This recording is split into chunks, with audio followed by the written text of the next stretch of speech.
Welcome to episode 118 of the Half Point Per Podcast. I'm your host, Evan Riggs, joined as always by my co-host, Dalton Willie, and producer, Johnny Pham. We are here to talk about the number one overall player in fantasy football, the Dallas Cowboys defense. How you guys doing today? I'm doing great. I'm so glad there were no earth-shattering injuries on Monday Night Football. Yes, definitely nothing of note. Happy to be here. Fantasy football is just ever-evolving landscape to where 1 week or 1 hour or one game, you're happy with it. And then the next, I want to delete the app. And that's where I'm at right now. Yeah, we'll get to the Nick Chubb injury. It's obviously very deflating. I unfortunately, in my carelessness, have seen the full replay. Had not seen it yet at all. Even a pretty close-up slow-mo replay that I just did not like. It was not a good-looking injury. Hoping for the best for Nick Chubb. Hopefully he can come back. He's done it once. It's the same knee that he really tore up in college. So hopefully he can come back and be just as strong. And we'll talk about what remains in that backfield later on. We're going to get to just a lot of backfields. I mean, you mentioned the fantasy football is ever evolving, and that is so true at running back. There are guys like you look at top 12 running back ranks just for this week. If you look through rankings, it is pretty dark before you even get to 11, 12, the guys that we're having to rank as RB1s this week. So we'll talk about that later. But first, Dalton, let's talk about some panic meter guys. And by panic meter guys, I mean some situations that are a little bit tenuous right now, haven't quite lived up to expectation, or even maybe more so in week one. We'll give just on a scale of, we'll say 1 to 10, 1 being no panic, 10 being you are absolutely panicking, a panic level for each of these guys. And where we're going to start is a unit, and it is a unit that probably is impacting the most people in fantasy football right now, and that's the Bengals offense, and Joe Burrow is at the center of it. 82 passing yards week one. He had 35 passing yards in the first half of week two, got together in the second half, but Jamar Chase still not to 75 yards receiving this year. I don't know if you guys saw what he said. I believe it was yesterday, wanting more deep targets. I don't think Joe Burrow has completed a pass of over 20 air yards this year, so there's that. T. Higgins, we talked about a lot last week, 0 yards week one. He did bounce back with an 80-plus yard and 2 touchdown day, but Joe Burrow hurt his calf at the end of the game. We don't know how serious. All we know is that they are saying he's not going to be healthy for quite some time. Dalton, what are we to do with all of this, with the typically slow starting but maybe slightly more concerning Bengals this year than years past? Well, if you go back to the offseason when he injured his calf, it's his plant foot, and there were some people in circles that were speculating that could cause issues down the line with his timings, and it just looked like he's been off the last 2 weeks. It's not like Joe Burrow forgot how to play football, and I know he's played some rough defenses, but, I mean, it's full panic for me. If we're going on a scale out of 10, I think I'm at an 8 right now. Wow. And, I mean, he might sit out a week, and I don't know.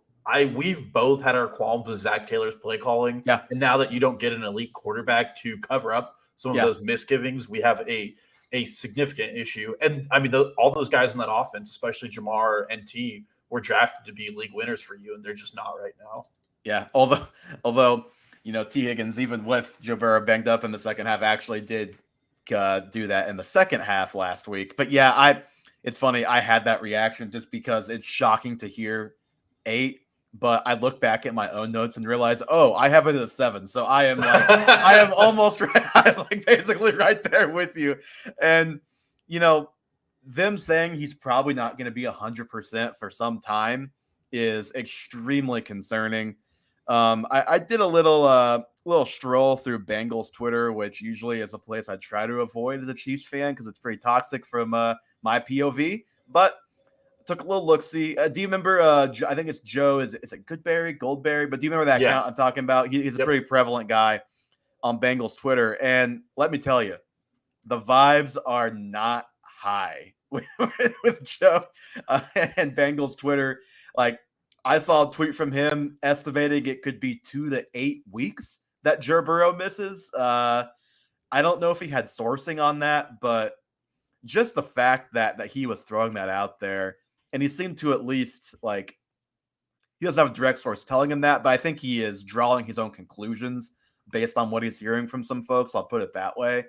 So, God, if Burrow is out for multiple weeks, that is obviously a killer. Now, I know, this the thing I'm telling myself to keep this lower than like an 8, 9, or 10 is that right now they're 28th in EPA per play and per pass, offensively. And they're 32nd in yards per play and yards per pass attempt. So even with Jake Browning, if that's who it is for multiple weeks, can it really stay that bad or get much worse than that? Like, I don't know.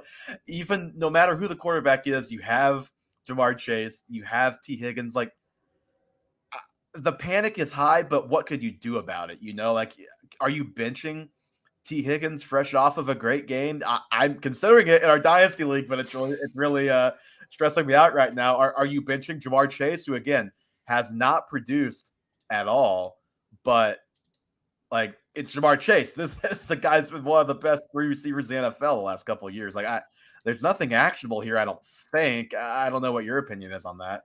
No, I would say this week, those guys, I mean, you start your studs, especially through 3 weeks from the NFL. 4 weeks, the NFL it's up and down. Crazy things happen. We've talked about it last week. There were a lot of things last year we thought we knew, and then by week 5, a lot of those things ended up being wrong, including things like Carson Wentz being a top 5 quarterback. I will say they play the Rams and then the Titans and then the Cardinals. So you have 3 games where if they don't show out, I mean, these guys are certified duds at that point, because those are 3 very easy to pass on funnel defenses. And if they can't get Jamar Chase and T. Higgins into good spots to do well, then it's going to be very difficult going from there. I pulled this from ESPN Sports Stats and Info, but T. Higgins right now has a 32% on target rate for throws to him, which leads the NFL in off target rate, beating Drake London and Kyle Pitts, who I'm sure we'll talk about later. It's just how bad Joe Burrow has been. Joe Burrow's time to throw is 0.8 seconds longer than it was the last 2 years because he's not getting his feet set. I just don't know how they do this. And as defenses see what this offense is struggling with, they're going to key up more blitzes and force Joe Burrow to have quicker reads, which I just don't think he's getting into his step quick enough. And it leads to those disconnects with his wide receivers. Well, we'll close this with a question, unless Johnny has anything to add. But close this with a question here. Why can't the Bengals just watch how the Rams get the ball to Puka Nacua and just – hello, you have Jamar Chase. Like, I know he's a great deep threat, but the guy is also just electric in general with the ball. Just find a way to get it to him. I don't care if it's 50 yards down the field or at the line of scrimmage. Get that guy the ball, man. God. I'll go back to my Zach Taylor take from earlier. Jeez, it's just infuriating. All right, the Jets, Dalton. We don't have to spend too much time on this. We've talked about them a little bit last week, but now we saw it for a full week with Zach Wilson. It was not good. I know the Cowboys defense is good. They have also played both New York teams, so that is definitely helping their cause right now. They put up 10 points. 7 of those were on a 68-yard slant that Garrett Wilson housed. We all know the week before, Breece Hall was creating something out of nothing with big plays. Garrett Wilson's 2 touchdown catches are the long one that he took to the house on like a 10-yard pass, and then maybe the best catch of the year so far in the end zone with one hand in week 1. What is the panic level for this offense, and specifically Breece Hall, who has 4 carries for 9 yards, and Garrett Wilson, who we all wanted to be a wide receiver 1, should have been, and now with his quarterback, he probably won't be. Yeah, I mean, we're at a 10. Like, this is – if I have Garrett Wilson, I'm selling him off of what happened in that Cowboys game, which was one broken play by none other than Trayvon Diggs. We know how he likes to jump routes. And Breece Hall, I don't know what you can get for him right now, but it's a full-on running back by committee in New York, which is terrible for what is also a bad offense. And because of the state of the offense, I think Dalvin Cook is just unusable until further notice. Don't even think about starting him. And yeah, like, I know you want to ease Breece Hall back into it, but you can do a little bit more than 4 carries. Like you can give him the ball 10 times like he did in week 1. And Brees even said, like, I had 4 carries. That was the issue. Like that's why we struggled. So I know you want to ease him back. I'm in support of that, but I don't know why you have to take a huge step back from his week 1 workload. I know you got pass, you get behind, but you can pass from the ball too.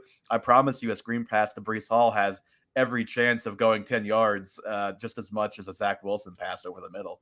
Yeah, I mean, and the prayer is right now, like the Vikings trade Kirk Cousins or Jacoby Brissett gets traded by the Washington Commanders. God, they can't go with Zach Wilson the rest of the year. I'm out of 10. All right. Anything else to add on this offense? The NFL needs to step in because they have 5 more primetime games. Like, you can't do this to the fans and make us watch Zach Wilson again. Yeah, I don't know. I don't remember when the week is that they can start flexing, but I know it's not like we're going to get Chiefs Jets in primetime still. It's at least after that. It's not for a while still. Johnny will vouch for this, but we were on a Discord call, and I was like, wow, that was actually a good rollout pass by Zach Wilson. And Johnny was like, are you sure about that? And then the next play, Zach Wilson threw a pick 6. He's like, yeah, that was great on the run. I was like, you're a little behind me. You'll see what he does next. The timing was just comical on that. Oh, boy. Poor Zach Wilson. All right. Javonte Williams does not have a single third down touch through 2 games. 25 carries for 96 yards, 6 catches for 19 yards. Not super efficient, not super explosive by any means. I think you could that's the name of the game for the Broncos offense as well. Dalton, what is the panic level for Javonte through 2 weeks? I'm at a 5. Like, I'm pretty down the middle of the road.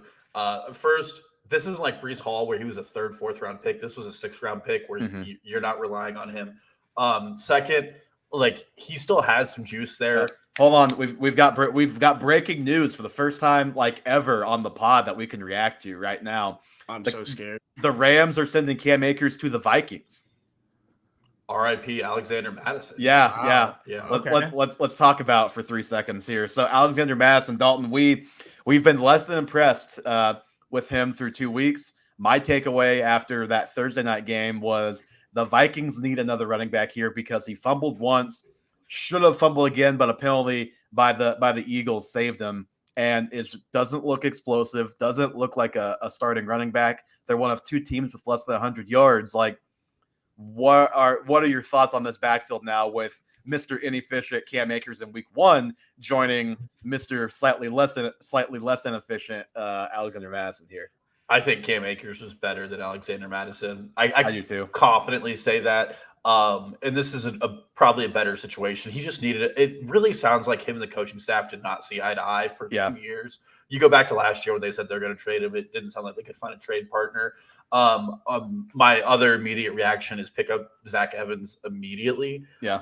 Kyren Williams is an undersized back who this team didn't have buy-in until this year, and he's getting the Sean McVay treatment, which is 90% workload. So did Darrell Henderson 2 seasons ago, and then suddenly it just stopped. They traded up for Zach Evans in the draft. It's a guy that you and I are both big on, and we both think he has all the features of a workhorse back. So I'm definitely looking to acquire him. I'm not going to say I would drop Alexander Madison, but I think you and me were pretty much on the train. He sucks. Yeah. And now all I have to say is Rachaad White, you're next.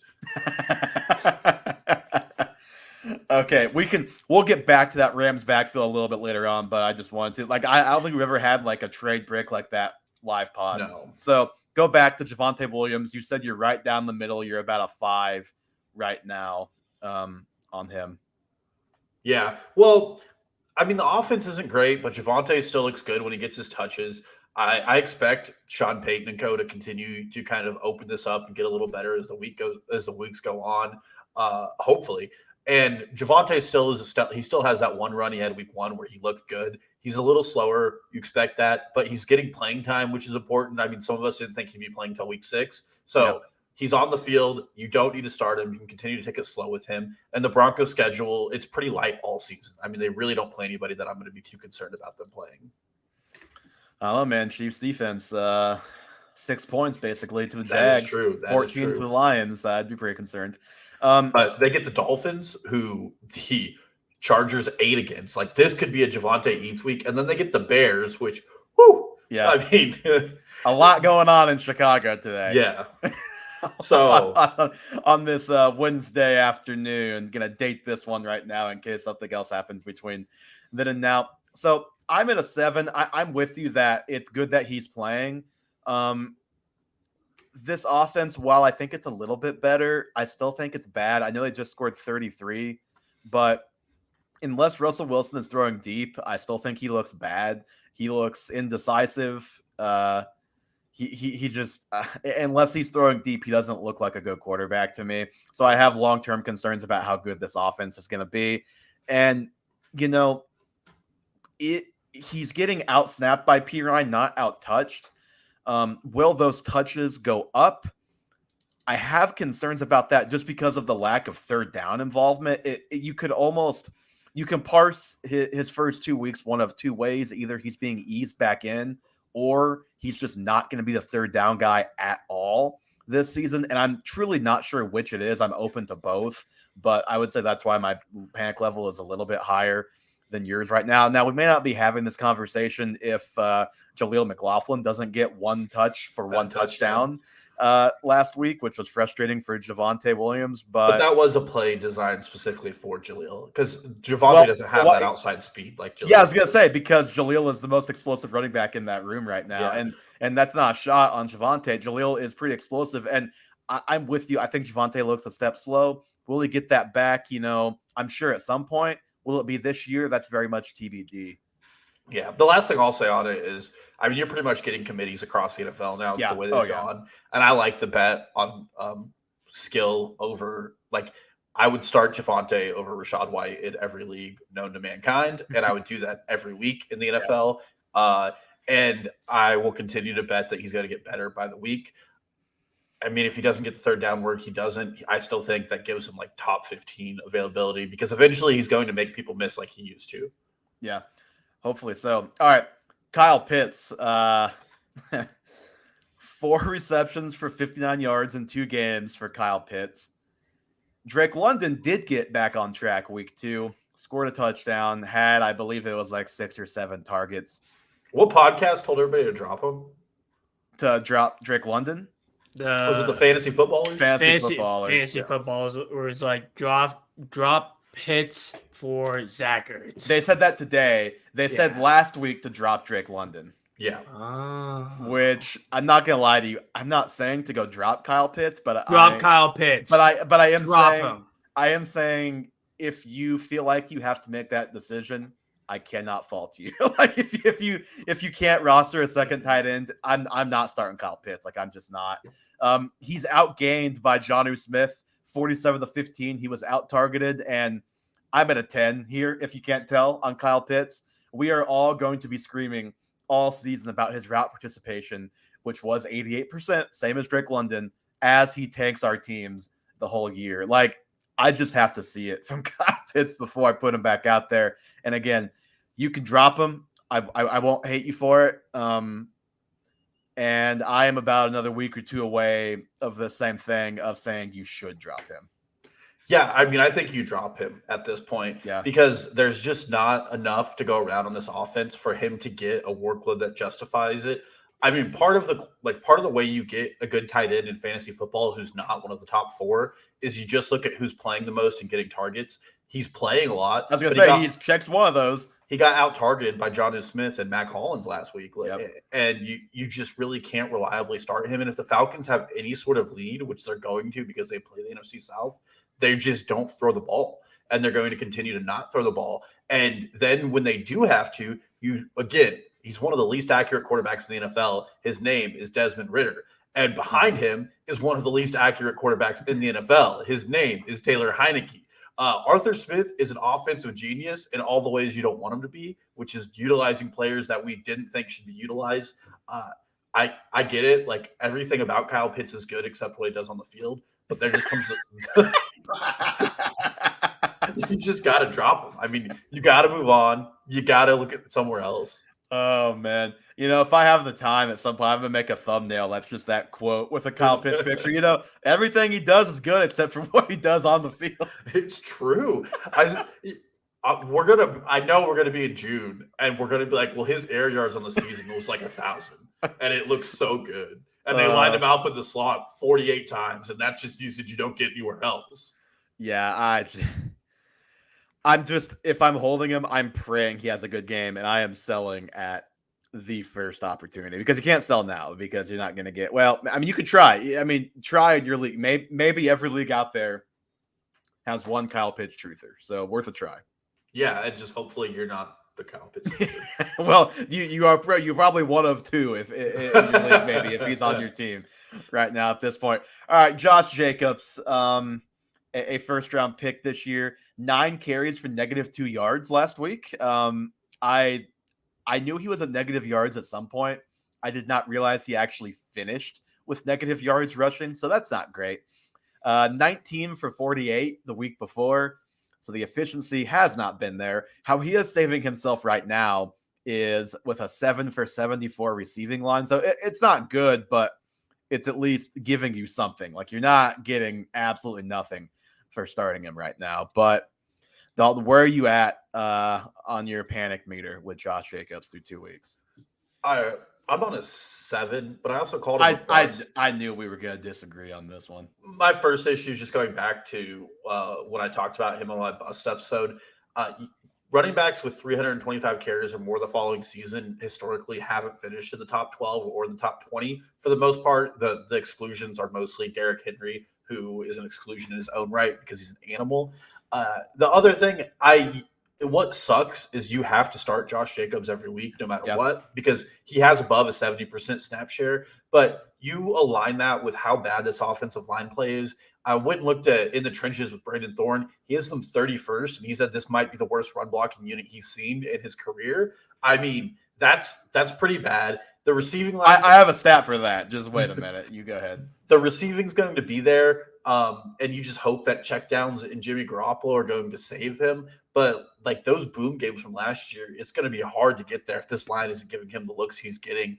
I don't know if it's the exact stat you have, but I know his contact before, he's getting touched like 2 yards behind the line of scrimmage almost every play. Okay, that's my stat. So Josh Jacobs has 54 rushing yards after contact this season. He has 46 total rushing yards. He has more rushing yards after contact than rushing yards this year. Yeah. So like, I've never heard that in my life through more than one game. Better days are ahead, but worse games are still out there, I feel like. Well, they play the Steelers next week, so you're going to have to you're going to really have to, if you start them, you're going to have to really stay in the flames with that one. But he gets the Chargers October 1st. So a bounce back, I think, is coming. I think it will get better. Like I said, that it just does not get worse than that stat. And it's very clearly not his fault. And, you know, part of the issue last season, Josh Jacobs, which, by the way, to start this all off, I'm in a 3, a little concerned, but I've always been a bigger believer in the player than you. So I just do still believe the player is going to win out in this terrible situation here. But part of the reason for the elevated concern outside of the offensive line.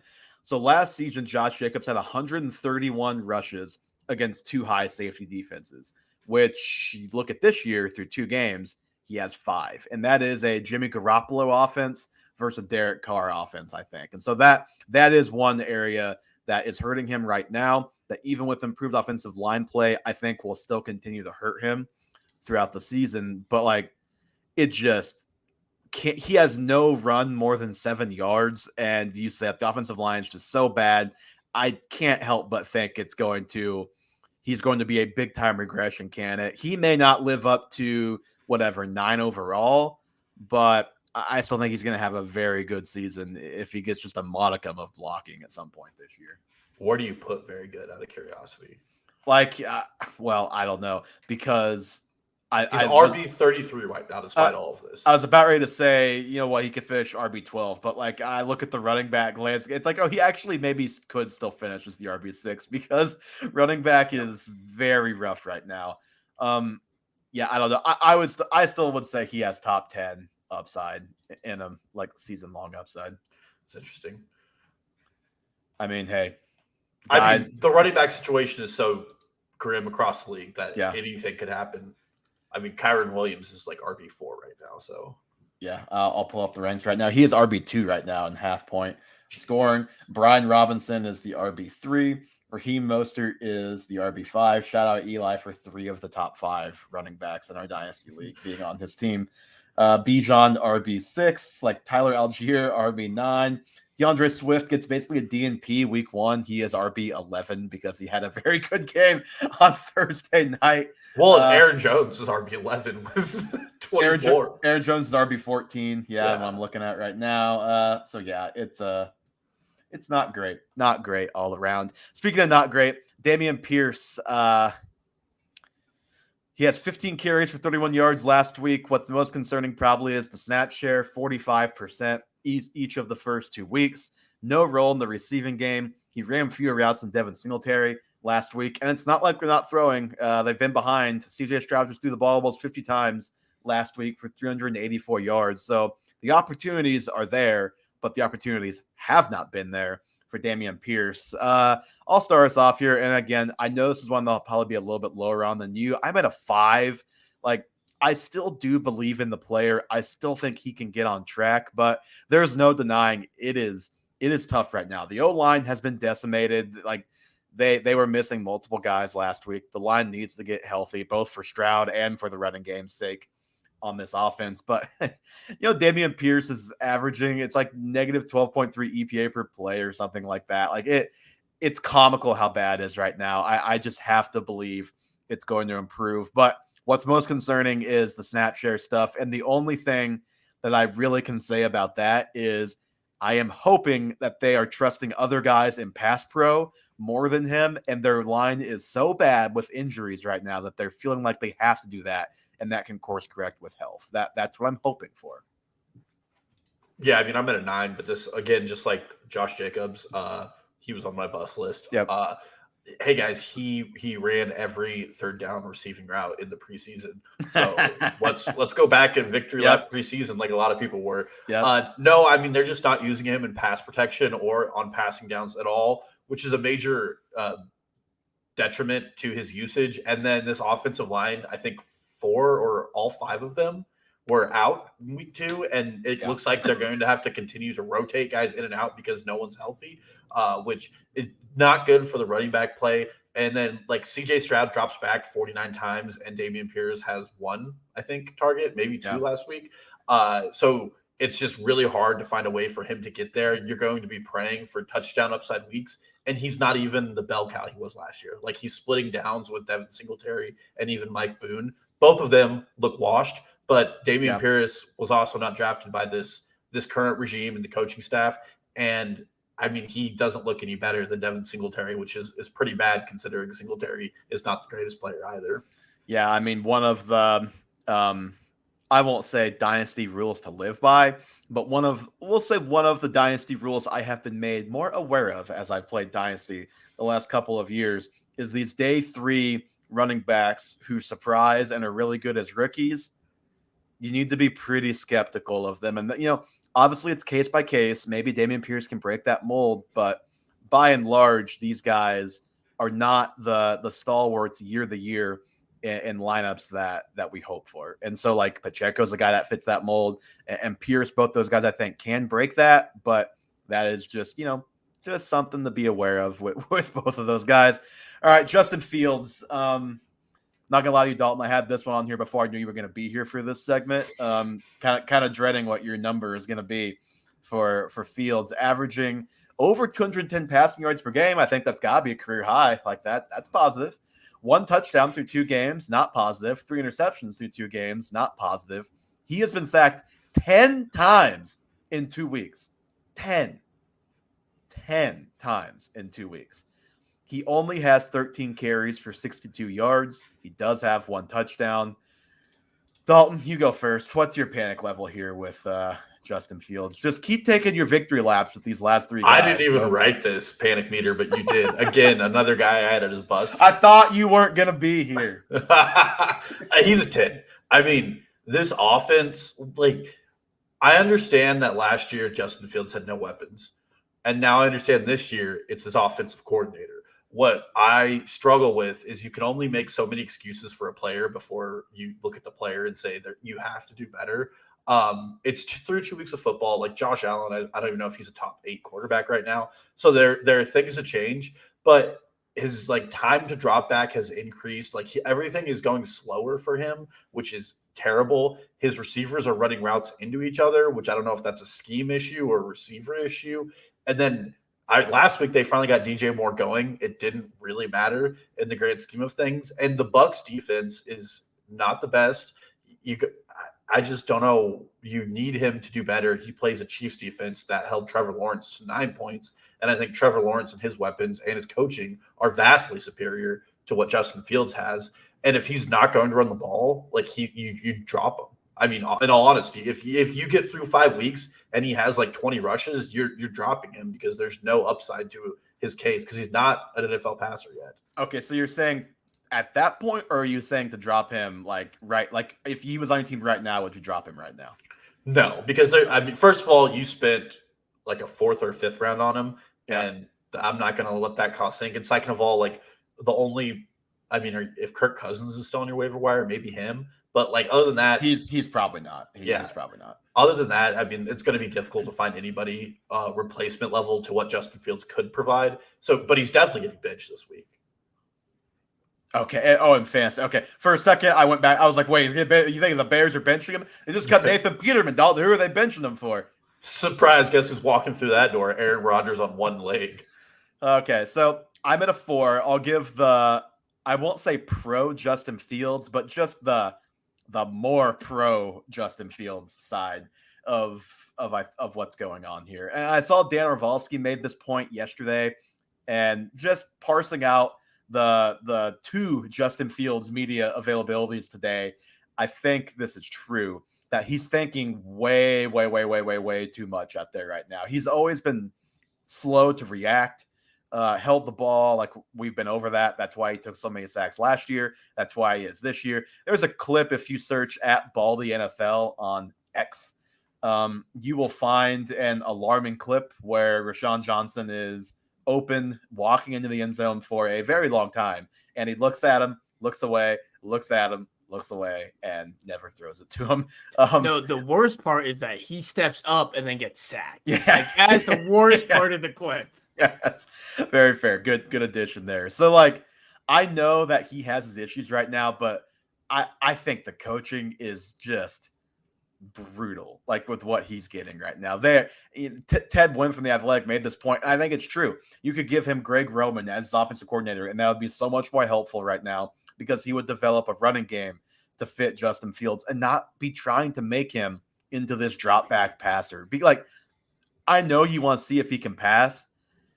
You can do that and still run him a little bit. You can do that and Brock Purdy him and set him up for success. Make it so he's only reading half the field. So he doesn't have to read and process the whole field, so he's not thinking 3 things before he actually makes a decision. Like, they can do things to make it easier for him, and they're not. And this is exactly how last year started.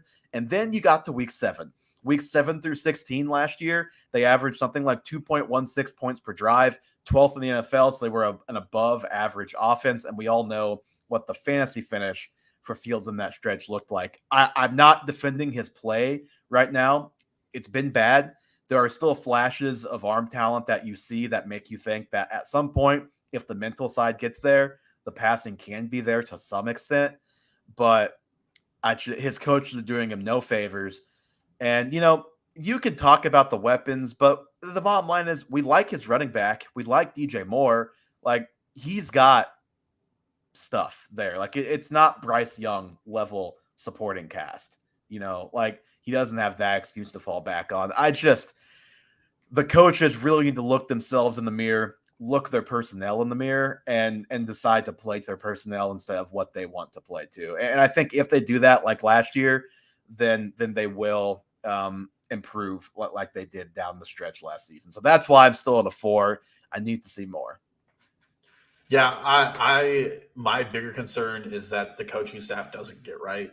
Last year they've only called 2 designed rushes through 2 weeks for him. Yeah. Well, and I don't see why they would change that. The other concern, they did last year though. So that, again, I'm just hoping they just have the same epiphany. The biggest hope is that they get fired. I mean, right? Like that. I mean, it's maybe not the biggest hope, but it's like if you're power ranking it, that might be number 2. Yeah, I mean, it's difficult for me to get there, and the longer they play this game, the worse Justin Fields owners are going to be for.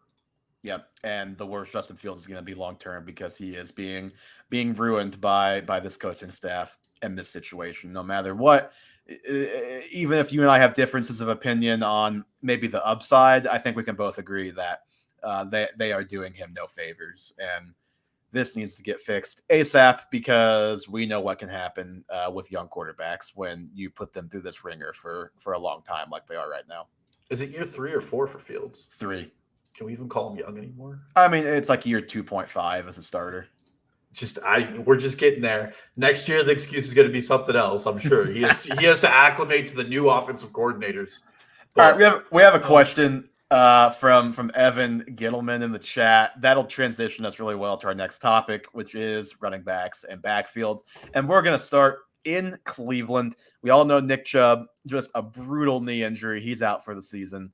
We'll see beyond that. Jerome Ford stepped in, looked pretty good last week when he got the chance. I know he was inefficient. Besides the one long run, I think that was less on him, more on the Pittsburgh Steelers being a very good defense. But I think we both, Dalton, like Jerome Ford as a prospect. I think a lot of draft people agreed with that as well.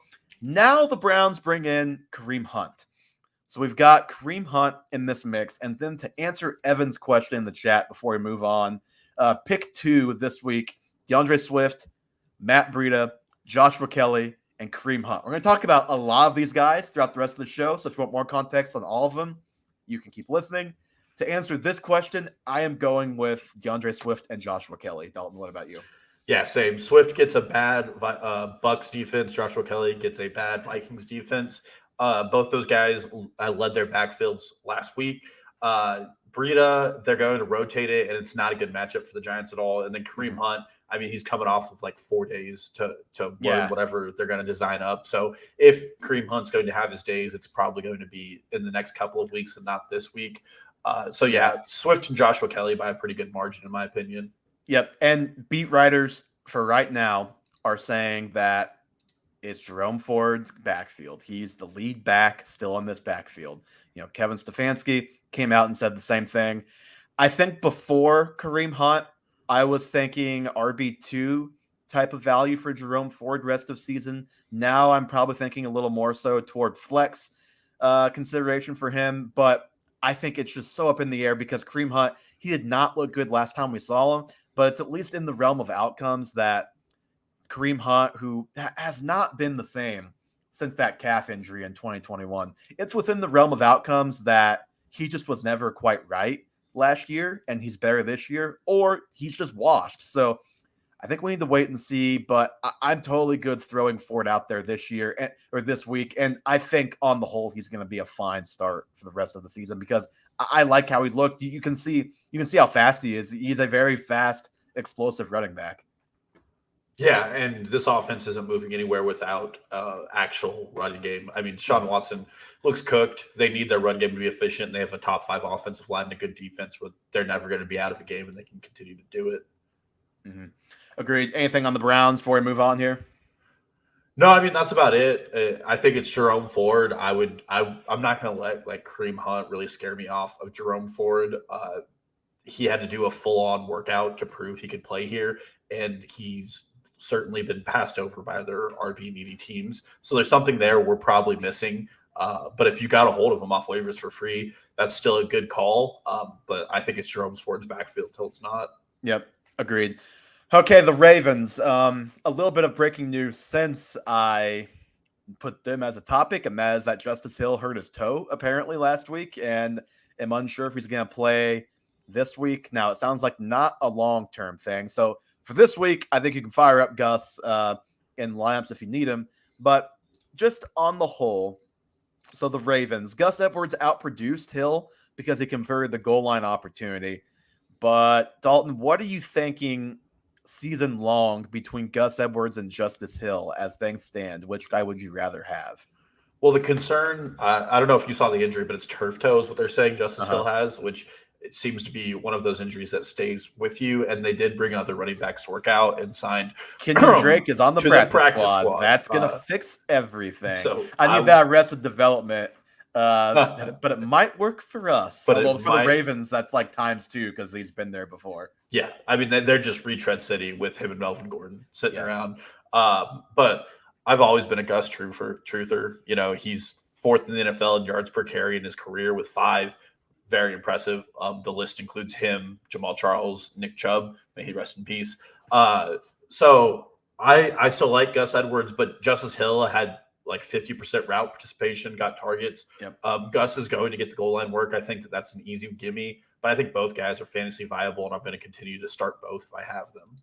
Would you be surprised if I told you that Justice Hill played 6 of 7 snaps inside the 10-yard line last week? I would, but he didn't convert them, which is what he did not. Gus converted the one he got in there, but that's just something to keep in the back of your mind. Like I'm not totally convinced that Gus is going to have the goal line role locked down because he didn't last week. And, you know, Justice Hill didn't convert last week, but he did in week 1. So it's not like he hasn't yet this year. As long as the turf toe is not a big issue, which we have really no way of knowing right now, I'm taking Justice Hill. He played over half the snaps. His expected fantasy points was 10.8 last week. Gus was down at 6.5. So he's just getting more work right now. And Gus just got the touchdown last week. So that's why he's looking better right now. But I am on Team Hill for the time being. Well, toe pending, of course. Yeah. We'll see how it plays out. I think that's the concern.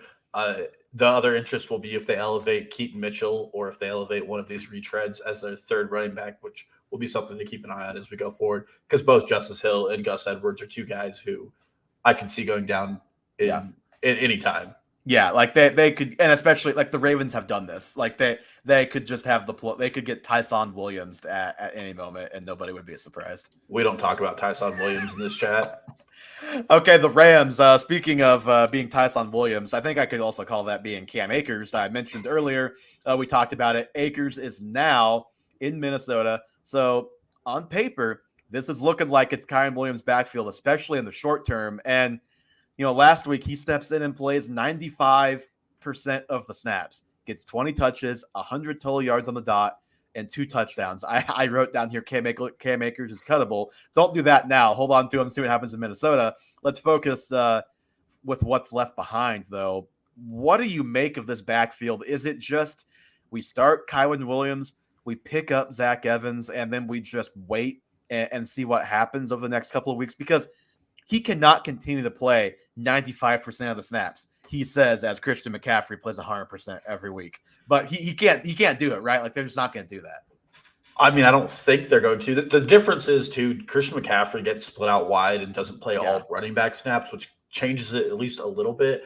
The other concern is I do think this Rams team is performing above expectation a little bit, and Sean McVay is a very good coach and is doing a great job at disguising their weaknesses. But teams are going to figure out they cannot throw vertically. Just don't let them throw it to Puka Nacua in 1.5 seconds every snap, and we'll probably be okay. Yeah, and obviously this offense will take a change in week 5 if Cooper Kupp returns. But if you have Kyren Williams, you're starting him. I don't think that there's an argument there. But season long, I would not be like trading away a better asset and thinking Kyren Williams is going to finish as a top 10 running back. That's where I would put a full stop on that. And then again, they had a full year of this guy where he was a healthy scratch. Obviously, you can get better as a player. Yeah. But I think part of this is Sean McVay and co. can just try anybody out there right now because they don't care how this season plays out. Yeah, and you know, I'll give him credit. He played good last week, a lot better than I would have thought, based on my opinion of him before that. I'll just put it that way. Yeah. Did you know he still had a negative rush yards over expectation despite the game? Well, I did know that he had was it 14 carries for 52 yards or something. So it wasn't like blow you. It was just fine, you know. It's whatever. But he's right now a solid like 3 or 4 points per game above his expected fantasy points per game right now. So he's a pretty easy regression candidate. Even if he keeps getting this volume, he's not going to keep scoring 20 plus points per game. I think you have to keep starting him. if someone's going to trade you, like, okay, say you got offered Josh Jacobs for Kyren Williams right now. Are you taking Josh Jacobs? Because I am in a heartbeat, but what about you? Yeah, I'd probably take it. Okay. So, if Josh Jacobs is never going to lose his job. Yeah. I think Kyren still could. If someone's giving you a locked and loaded top, we'll even say 15 to 18 type of running back for Kyren Williams, I'm still doing it. And yeah, like, I know Zach Evans was still inactive, but he's a rookie. A lot of times teams have plans in place for guys like this. Like, you're seeing it with Jahmyr Gibbs. He's clearly just not ready for the full workload yet. And we'll see this week. I think people are going to be frustrated when Craig Reynolds and maybe Bam Knight are getting as much work as Jahmyr Gibbs. And I think that could be the case with Evans, where it's like he's just not doing the things he needs to yet to be on the active roster. But the guy who played behind Kyren Williams, I can't even think of his name right now, pretty much only played special teams. So you like that there's not a clear RB2 ahead of him in the pecking order. There's just an RB2 who they feel more comfortable being active on game day. And I think those are different things. If that makes sense, I hope that makes sense. Yeah, no, it definitely tracks. I'm just hesitant with Sean McVay. We've seen his history with running backs and dropping them as quick as he can. Yes, if Cam Akers wouldn't have gotten traded, you could literally the outcome could have still been there for him to be an RB1 the last 5 weeks, because that's about what happened last year. They said, we're done with you, and then he won leagues at the end of the season for people who picked him up off of waivers, not for people who drafted him. Yes. All right, we have a couple more to get to, and then we will jump out of here. Let's start with the Chargers to talk, and then we'll go to the Giants to talk about two of the other high-profile injuries right now. Austin Eckler, he has his own podcast with Matt Harmon. He has said he is day-to-day or week-to-week. I know as a Chiefs fan, we all have nightmares of what day-to-day can actually mean. Week-to-week, you don't love to hear that either. The team itself has said there is no timetable for his return, so it seems like he's going to be out at least this week. And beyond that, I don't want to speculate, but nothing would surprise me as far as a multi-week absence with Eckler. I'll just put it that way. I'm not deterred by Josh Kelly's performance week 2. Remember, this Titans rush defense was, I think, number 1, maybe number 2, but I think number 1 in the NFL last season. And they're looking to be very, very good again this year. I think Kelly has still looked good. Like, he still looked good in week 1. He just didn't have much to work with last week. And really what I'm more interested in is, can we find an RB2 that matters in this backfield? Probably not, but just keep your eye on Elijah Dotson and Isaiah Spiller. One of those guys may emerge as worthy of a roster spot, depending on how bad the injury is to Eckler. Yeah, and I'm in the same as you. I'm still starting Joshua Kelly this week. I'm pretty sure Eckler's going to be out. He didn't practice today, and that ankle sprain looks to be a 2 to 3 week timetable for his return. I like Elijah Dotson right now more than I like Isaiah Spiller. He out-snapped and out-touched him. Yeah, and he was a big preseason guy. He earned that spot on the roster as an undrafted free agent, and he got time in the 2-minute drill, which is what you really want to see for fantasy value. So he's the one I'm watching to see where, if his snaps go up, or if even if Joshua Kelly is actually disappointing, I think he would be the guy to lead in before Spiller. Mm-hmm. Yeah, I think we're in agreement. Agreement there. Spiller is a guy I liked out of college, so I would be more interested if he could win that backup job than if Dotson does. But the writing, at least for now, seems to be on the wall that this is kind of Dotson's job that he can go win right now. Yeah, and I think that's the case. And that's a huge role to earn, especially if he has characteristics related to Austin Eckler. And I think he has Austin characteristics where he could do both in the pass and the rush game. Yep. All right, last one here. The Giants. Saquon Barkley sprained his ankle. It's described as an ordinary ankle sprain. He will be out 2 to 3 weeks is what the initial reporting was from the newsbreakers. The team was listing him questionable, saying, oh, no, he still might play Thursday. Well, now we know he's out Thursday. So I tend to believe the 2 to 3 week timeline with Saquon Barkley. We turn to the rest of this backfield, Dalton, and it is a doozy with Matt Breida, Gary Brightwell, who has been in the league for, I think, 3 years and may have 100 yards to his name. Don't know that, but he's like done literally nothing. And then Eric Gray, who's the one we don't know.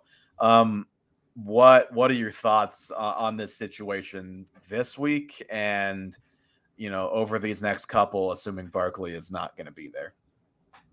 Just don't. I mean, that's the answer. Yeah. This offense, I mean, it took them a half to come out against the Cardinals, who it took them 6 quarters to score a point. Yeah. I mean, and I don't think either of these guys have talent close to Saquon. That goes without saying, but they're going to mix in all three. I can see Eric Gray working in on special teams. That's what he was at Oklahoma, was a pass catcher. Between Brightwell and Breda, do you want 4 points?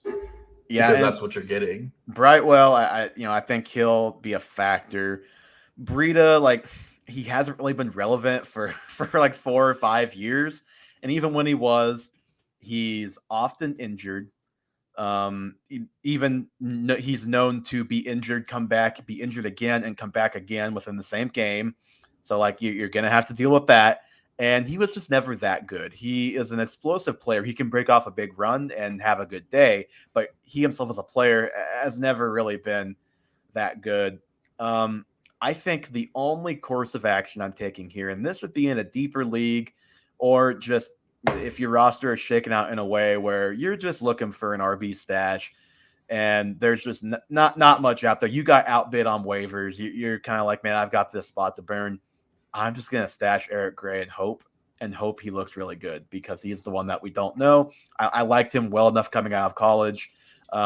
If he doesn't play at all this week, you can probably just drop him, because Saquon will be back by the time he works his way in the relevancy. If he were to, Saquon will be back. But if you're going to do anything, add Eric Gray to a deep roster. Yeah. But really look somewhere else. Yeah. I would probably start Boston Scott over all three of these guys this week if you made me choose. That's another one where you have to have a third choice. There has to be a third choice there. It's not pretty. I mean, there's very few. These guys, if I were doing rankings, would all be in the 40s, I think. I don't know if you agree with that. Yeah. I would just stick him down there, just so I could not too. Oh, I actually lied. I had 2 more backfields written down here, but just not a lot of notes on either one. The Saints. So Jamal Williams hurts his hamstring last week. Don't know if he's gonna play this week. It does sound like Kendre Miller is. Obviously, Alvin Kamara is out for 1 more game as well. Any interest in Kendre Miller if he plays? Tony Jones with or without Kendre Miller, or are we going with the tight end flex and Taysom Hill and hope he rushes for 50 yards? I really like Kendre Miller this week, and if you took the risk on Alvin Kamara, you are really excited because the offenses look good. They need another playmaker. So yeah, I'm not starting Tony Jones. He got 2 touchdowns, but he did not look like a good football player. And Taysom Hill obviously had a better rushing line than he did. So if you can't start. If you don't have a tight end, just throw him in there. You can do worse.